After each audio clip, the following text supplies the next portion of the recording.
Hello everyone, हम बात करेंगे सीटेट 2013 सीडीपी के 30 क्वेश्चन की बात करेंगे। यहाँ पे क्वेश्चन नंबर 1 देखेंगे कि अतिरिक्त बुद्धि के निम्नलिखित पक्षों को स्टेनबर्ग के त्रितंत्र सिद्धांत में संबोधित किया गया है।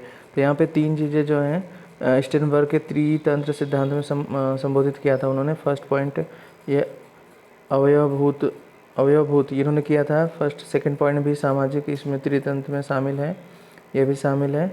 एंड अनुभविक ये भी शामिल है। आपका संदर्भगत जो है शामिल नहीं है। तो के अतिरिक्त पूछा गया है तो आपका इसमें ऑप्शन कौन सा सही होगा?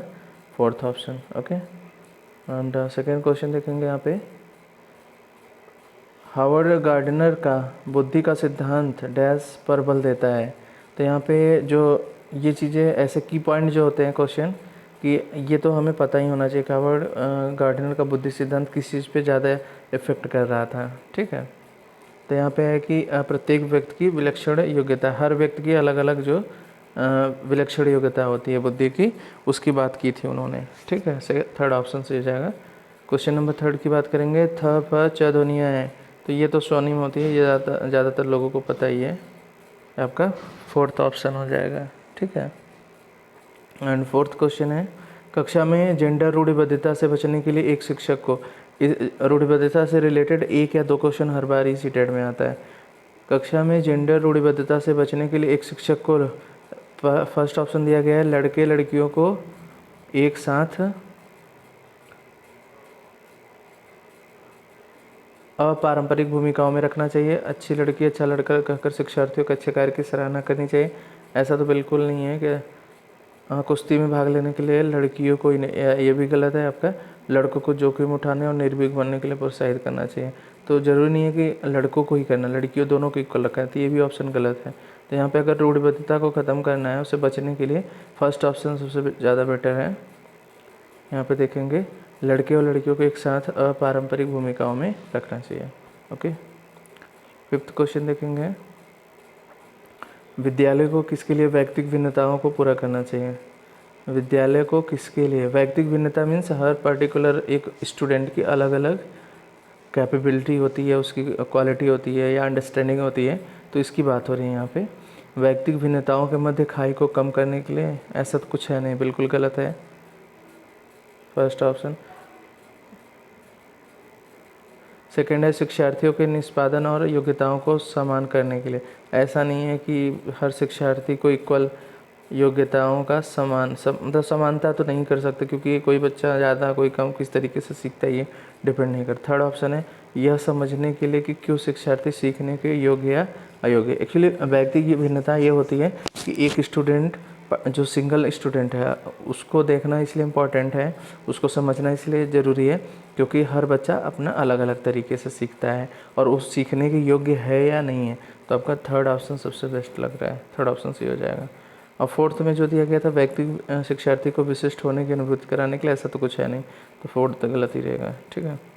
सिक्स्थ क्वेश्चन देखेंगे, शिक्षार्थियों में व्यक्तिगत भिन्नताओं को संबोधित करने के लिए एक विद्यालय किस प्रकार का सहयोग उपलब्ध करवा सकता है? ये भी व्यक्तिगत भिन्नता से ही है। तो यहाँ पे बाल केंद्रित पाठचर्या का पालन करना हुआ, विद्यार्थियों को सीखने के लिए अनेक अवसर उपलब्ध कराना।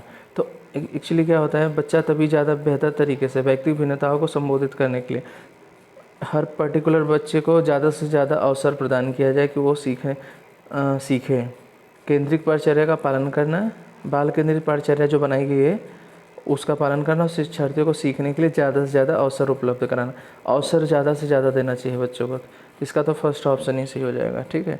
सेकंड में दिया गया है ये तो हर संभव उपाय इतना बेटर नहीं है। धीमी गति से सीखने वाले शिक्षार्थियों को विशेष विद्यालय में, ऐसा बिल्कुल नहीं है। सभी विद्यार्थियों के लिए समान अवसर की पाठचर्या का अनुगमन करना, बिल्कुल। तो आपका फर्स्ट ऑप्शन सबसे बेहतर है, ये आपका आंसर हो जाएगा। ठीक है।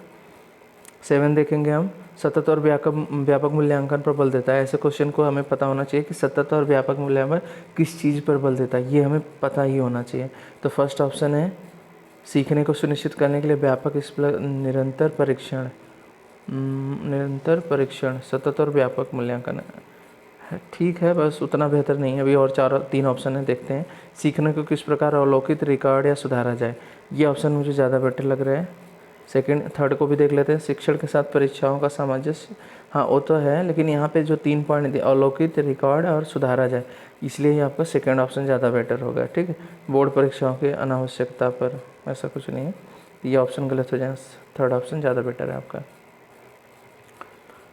सीटेट में हमेशा क्वेश्चन इस तरीके से आते हैं जो कि कुछ क्वेश्चन के आंसर लगभग ठीक ठाक ही रहते हैं, लेकिन हमें उसमें से सबसे बेस्ट ऑप्शन ढूंढना पड़ता है। ठीक है, तो आपको ज़्यादा बेटर कौन सा है इसके बेसिस पर आंसर देना है। विद्यालय 8 क्वेश्चन देखेंगे, विद्यालय आधारित आकलन शिक्षा बोर्ड की जवाबदेही कम कर देता है, बिल्कुल गलत है। विद्यालय आधारित आकलन ऐसा नहीं करता है, मतलब होता है कि शिक्षा बोर्ड की जो जवाबदेही वो कम कर देगा। सार्वभौमिक मानकी मानकों की प्राप्ति के बाधा उत्पन्न करता है, ये भी गलत ही है। परिचित वातावरण में अधिक सीखने में सभी शिक्षार्थियों की मदद करता है, ये ज़्यादा बेटर है। विद्यालय आधारित आकलन, एक्चुअली विद्यालय में क्या होता है, बच्चा जैसे जहाँ पे बच्चे परिचित रहते हैं वहाँ पे उनको सीखने में ज़्यादा सहायता मिलती है।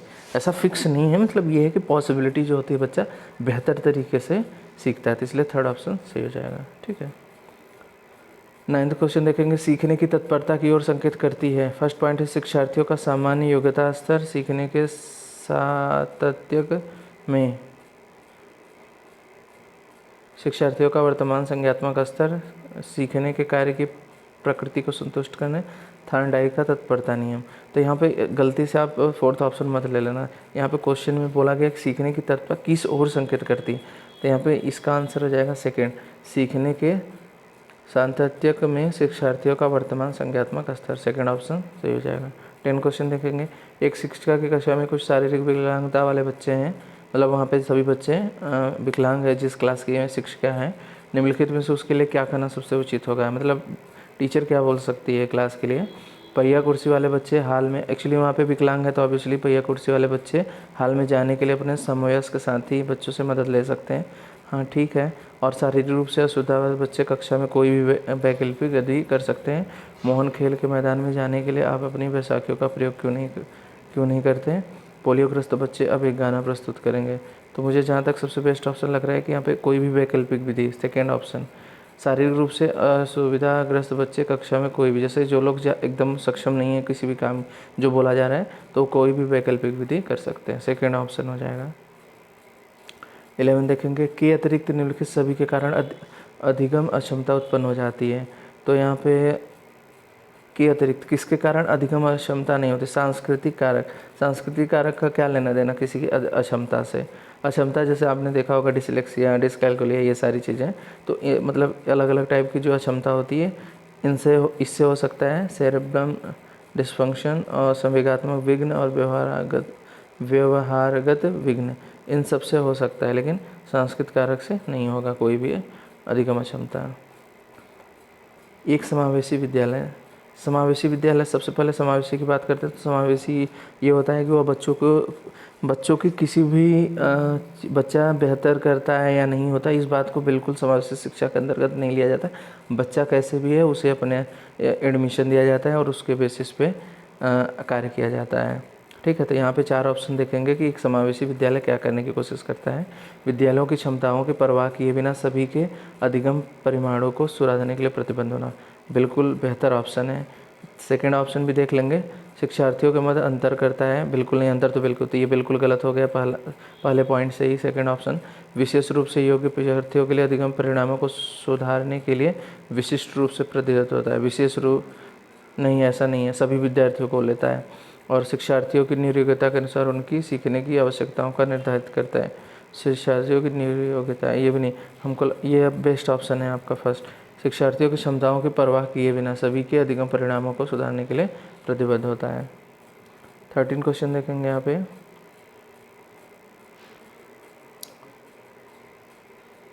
13 में बात हो रही प्रतिभाशाली विद्यार्थी को ऐसे सहयोग की आवश्यकता होती है जो सामान्यतः विद्यालयों द्वारा उपलब्ध नहीं कराए जाते। शिक्षक के बिना अपने अध्ययन को व्यवस्थित कर लेते हैं, सेकंड ऑप्शन। थर्ड है अन्य विद्यार्थियों के लिए अच्छे मॉडल बन सकते हैं। फोर्थ है अधिगम निर्योग्य नहीं हो सकते। प्रतिभाशाली विद्यार्थी के लिए अगर बात की जाए तो मुझे लग रहा है फर्स्ट ऑप्शन ज़्यादा बेटर है यहाँ पे, फर्स्ट। ऐसे सहयोग की आवश्यकता होती है जो सामान्यतः विद्यालयों द्वारा उपलब्ध नहीं कराए जाते, जो प्रतिभाशाली विद्यार्थी होते हैं उनकी बात हो रही है। ठीक है, तो इसका फर्स्ट ऑप्शन हो जाएगा। 14 में देखेंगे वातावरणीय अभिप्रेरणा, फर्स्ट एंड सेकंड का संयोजन, मनोसामाजिक कारक। तो यहाँ पे एक्चुअली क्या होता है कि के कारण प्रतिभाशालिता होती है। तो आपने पढ़ाई होगा आनुवंशिकता रचना। आनुवंशिकता मतलब कि जो हमारी हेरिडिटी होती है, हेरिडिटी की इफेक्ट है, और वातावरणीय अभिप्रेरणा, दोनों को मिला करके। तो आपका थर्ड ऑप्शन सही हो जाएगा। ठीक है। अगर हम 15 की बात करें, यहाँ पे बच्चों में सीखने और सुनने के लिए अधिगम योग्य वातावरण के लिए निम्नलिखित में से कौन सा उपयुक्त है। एक लंबे समय के लिए निष्क्रिय रूप से सुनना। फिर से क्वेश्चन देख लेते हैं। बच्चों में सीखने और सुनने के लिए अधिगम योग्य वातावरण के लिए, जैसे बच्चा जहाँ ज़्यादा सीख सके, निम्नलिखित में से कौन सा उपयुक्त है। एक लंबे समय के लिए निष्क्रिय रूप से सुनना, निरंतर गृहकार देते रहना, सीखने वाले द्वारा व्यक्तिगत कार्य करना, शिक्षार्थियों को कुछ यह छूट देना कि क्या सीखना है और कैसे सीखना है। एक्चुअली क्या होता है, जब बच्चों को छूट दी जाती है, तो ऐसा मतलब जो शिक्षा नीति है उसमें इस तरीके से बताया गया है कि बच्चों को छूट दी जाती है तो वहाँ पे बच्चा ज़्यादा बेहतर तरीके से सीखता है। तो यहाँ पे जो बच्चों को सीखने और सुनने के लिए अधिगम योग्य वातावरण जो होगा, फोर्थ होगा आपका। शिक्षार्थियों को कुछ यह छूट देना कि क्या सीखना है और कैसे सीखना है, फोर्थ ऑप्शन सही हो जाएगा। 16 बात करेंगे, गतिक कौशलों में अधिगम निर्योग्यता कहलाती है। तो आपने पढ़ा होगा गणित के लिए डिस्कैल्कुलिया, अगर आपका पढ़ने की क्षमता है तो डिसलेक्सिया होता है। यहाँ पे गतिक कौशल है, गतिक कौशल के लिए आता है डिस्प्रेक्सिया। आपका क्या है, इसका हो जाएगा डिस्प्रेक्सिया, याद रखिएगा।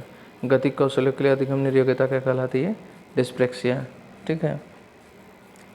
अधिगम निर्योग्यता एक स्थिर अवस्था है, एक चर अवस्था है, जरूरी नहीं कि कार्य पद्धति की हानि करें, समुचित निवेश के साथ सुधार योग्य नहीं होती। अधिगम निर्योग्यता एक्चुअली क्या होता है, जैसे सीखने में बच्चों में प्रॉब्लम होती है, निर्योग्यता योग्य नहीं है, अधिगम निर्योग्यता। अगर इसकी बात करें तो यहाँ पे इस क्वेश्चन में आप देखोगे ना, कई बुकों में दो दो आंसर, मतलब अलग अलग आंसर हैं 17 में। तो किसी में ऑप्शन दिया गया है एक चर अवस्था है, और कभी कभी आप देखोगे ना कि ज़रूरी नहीं कि कार्य पद्धति की हानि करें। तो दोनों अलग अलग बुक में इन दोनों को आंसर अलग अलग दिया गया है, कई जगह मैंने देखा है। लेकिन यहाँ पे जो ज़्यादा बेटर है सीडेड की तरफ से दिया गया है वो आपका सेकेंड ऑप्शन है, यह एक चर अवस्था है। तो आप सेकेंड ही लीजिए। ठीक है।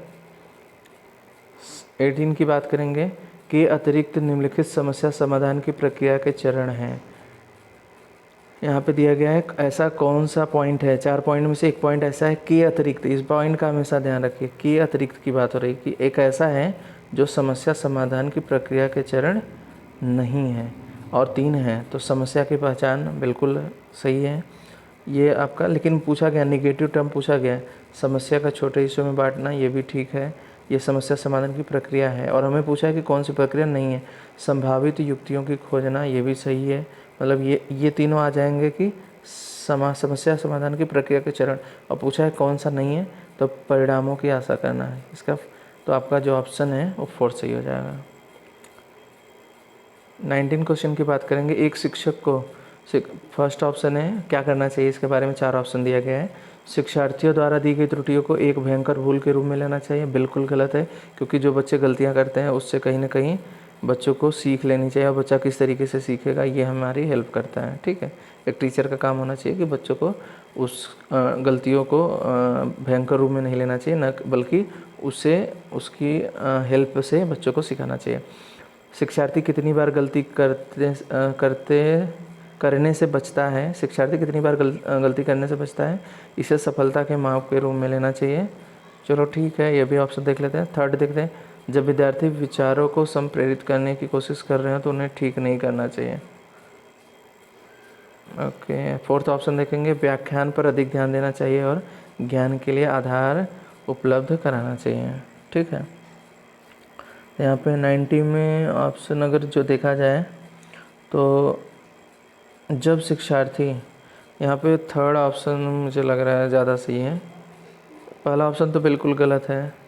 यहाँ पे अगर हम बात करें फर्स्ट ऑप्शन, भयंकर रूप में नहीं लेना चाहिए, बच्चा अगर कोई गलती करता है, शिक्षार्थी कितनी बार गलती करने से, इसके सफलता कितनी बार गलती करने से बचता है, ये भी गलत ही है। तो यहाँ पे 2 ऑप्शन बचते हैं। तो फोर्थ देख लेता हूँ मैं, व्याख्यान पर अधिक है, ऐसा कुछ नहीं है। तो आपका थर्ड ऑप्शन ज़्यादा सही है। ठीक है, थर्ड ऑप्शन हो जाएगा। फिर इसके बाद है 20 क्वेश्चन देखेंगे। सीमा परीक्षा में ए ग्रेड प्राप्त करने के लिए, क्वेश्चन बड़ा है, थोड़ा ध्यान से देखिएगा आप लोग। सीमा परीक्षा में A+ ग्रेड प्राप्त करने के लिए अति इच्छुक है। जब वह परीक्षा भवन में दाखिल होती है तथा परीक्षा प्रारंभ होती है तो वह अत्यधिक नर्वस हो जाती है, उसके पांव ठंडे पड़ जाते हैं, उसके हृदय की धड़कन बहुत तेज़ हो जाती है और वह उचित तरीके से उत्तर नहीं दे पाती है। इसका मुख्य कारण हो सकता है, 4 ऑप्शन दिए गए हैं, कि कोई गर्ल्स है, वो चाहती है कि मैं A ग्रेड प्राप्त करूं एग्ज़ाम में, लेकिन वो जैसे ही एग्ज़ाम के भवन में दाखिल होती है, मतलब एग्ज़ाम जहाँ हो रहा है वहाँ पहुँचती है, तो उसके पाँव क्या होता है, ठंडे पड़ जाते हैं और धड़कन बहुत तेज़ होती है। तो ये कह रहा है कि इसका मुख्य कारण क्या हो सकता है। शायद वो अपनी तैयारी के बारे में बहुत आत्मविश्वासी नहीं है, तो ऐसा कुछ नहीं है। शायद वह इस परीक्षा के परिणाम के बारे में बहुत अधिक सोचती हो। चलो ठीक है, बट आगे भी और ऑप्शन है, देखते हैं। निरीक्षक शिक्षिका को ड्यूटी पर है, वह उसकी कक्षा अध्यापिका हो सकती है और वह स्वभाव में बहुत कठोर है, ऐसा भी नहीं है। शायद वह अकस्मात संवेगात्मक आवेग का सामना नहीं कर सकती। आपका फोर्थ ऑप्शन सही हो जाएगा इसमें। एक्चुअली संवेगात्मक आवेग का सामना नहीं कर पा रही हो ऐसी कंडीशन में जो उसके हाथ पांव काँप रहे हैं। ठीक है, 21 क्वेश्चन की बात करेंगे। निम्नलिखित में से कौन सी संज्ञात्मक क्रिया दी गई सूचना के विश्लेषण के लिए प्रयोग में लाई जाती है। संज्ञात्मक क्रिया दी गई सूचना, 3-4 पॉइंट दिए गए हैं, विश्लेषण के लिए प्रयोग कौन सी लाई जाती है। तो यहाँ पे पहचान करना, अंतर करना, वर्गीकृत करना, वर्णन करना। तो ऐसे क्वेश्चनों में हमें पता होना चाहिए, ये होता है आपका अंतर करना। निम्नलिखित संज्ञात्मक क्रिया दी गई सूचना के विश्लेषण के लिए क्या प्रयोग में लाई जाती है, पहचान कर अंतर करना। ठीक है, सेकेंड पॉइंट 21 का क्या है, वर्गीकृत। यहाँ पे अंतर करना और वर्गीकृत करना 3 पॉइंट दिए गए हैं। तो अगर हम बात करें संज्ञात्मक क्रिया, तो इसका थर्ड ऑप्शन होगा, थर्ड। ठीक है, राजेश अति लोपुक पाठक है, वह अपने कोर्स की पुस्तकें पढ़ने के अतिरिक्त प्राय पुस्तकालय जाता है और भिन्न प्रकरणों पर पुस्तकें पढ़ता है। इतना ही नहीं हुआ, राजेश भोजन अवकाश में अपने परियोजना कार्य करता है। उसे परीक्षाओं के लिए पढ़ने के लिए अपने शिक्षकों अथवा अभिभावकों द्वारा कभी भी कहने की ज़रूरत नहीं है और वह वास्तव में सीखने का आनंद लेता है, नज़र आता है। उसे डैश के रूप में सर्वाधिक बेहतर रूप से वर्णित किया जा सकता है। मतलब एक बच्चा है जिससे वो अपने आप ही सब कुछ करता है, पढ़ने लिखने से रिलेटेड। उसे ना तो टीचर को बोलना पड़ता है, ना तो अपने माता पिता के द्वारा उसे बोलना पड़ता है। तो ऐसे बच्चे के बारे में हम क्या बोल सकते हैं, तथ्य आधारित शिक्षार्थी, शिक्षक अभिप्रेरित विद्यार्थी, आकलन आधारित विद्यार्थी, आंतरिक रूप से अभिप्रेरित विद्यार्थी। अगर किसी बच्चे में पढ़ने की इच्छा जागृत है तो क्या है, आंतरिक रूप से अभिप्रेरित शिक्षार्थी। तो फोर्थ ऑप्शन सही हो जाएगा। 23 देखेंगे। यदि पूर्व प्राथमिक स्तर पर बच्चों पर खोज करने की अनुमति दे दी जाए तो वे संतुष्ट हो जाते हैं, जब उन्हें हतोत्साहित किया जाता है तो वे व्यथित हो जाते हैं। वे ऐसा डैश की उनकी अभिप्रेरणा के कारण करते हैं।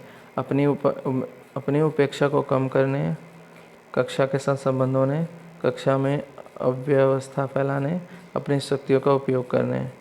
तो जहाँ तक इसमें ऑप्शन की बात की जाए, इसमें थोड़ा सा ऑप्शन सभी बिल्कुल थोड़ा अलग है। यहाँ पे क्वेश्चन चेंज हो गया है, सॉरी। यहाँ पे अगर हम बात करें, क्वेश्चन नंबर था हमारा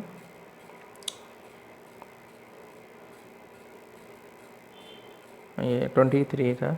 यदि पूर्व प्राथमिक स्तर पर बच्चों पर खोज करने की अनुमति दे दी जाए तो वे संतुष्ट हो जाते हैं, जब उन्हें हतोत्साहित किया जाता है तो वे व्यथित हो जाते हैं। तो ऐसी दशा के लिए हम क्या उनकी अभिप्रेरणा के कारण करते हैं। वे ऐसा कौन सी अभिप्रेरणा है, अपनी उपेक्षा को कम करने, कक्षा के साथ संबंध होने। तो यहाँ पे क्वेश्चन में देखिए ये थोड़ा अलग टाइप का है। पूर्व प्राथमिक स्तर बच्चों पर खोज करने की अनुमति दे दी जाए तो संतुष्ट हो जाते हैं, खोज करने की अनुमति दे दी जाए, और उन्हें हतोत्साहित किया जाए तो वे व्यथित हो जाते हैं।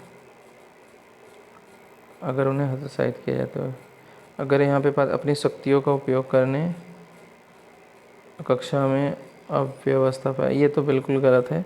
पहले तो आपको गलत ऑप्शन अगर मिल जाता है तो सही ढूंढने का चांस ज़्यादा बन जाता है। कक्षा के साथ संबंध होने और अपनी उपेक्षा को कम करने।